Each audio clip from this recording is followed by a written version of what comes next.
Ventilator uporabljamo za začasno ali trajno predihavanje bolnikov, ki so izgubili možnost spontanega dihanja. Ventilator vsebuje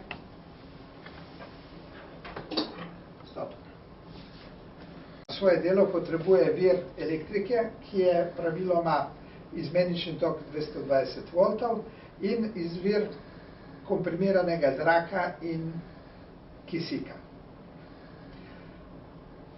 Večina ventilatorjev ima tudi interno baterijo, ki omogoča, da ventilator deluje še nekaj časa, če pride do izgube napetosti oziroma če treba bolnika premestiti ali transportirati na kakšno preiskavo.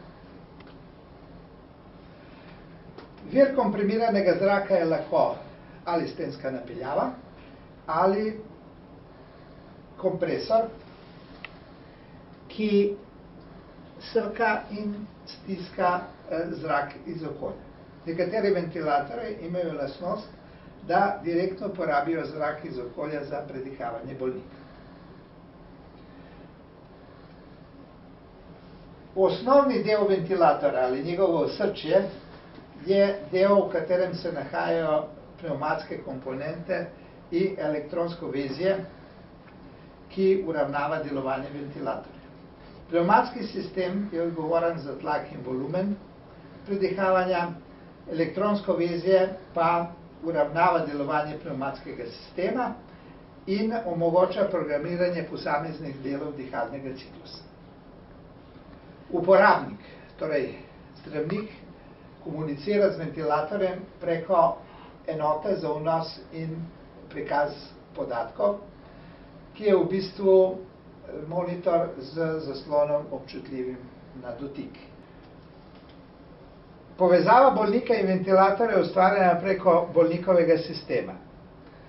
To je skupek dveh paralelno postavljenih rebrastih cevi premera 22 mm, od katerih ena, inspiratorni trak, poteka od ekspiracijske valvule, ki se nahaja v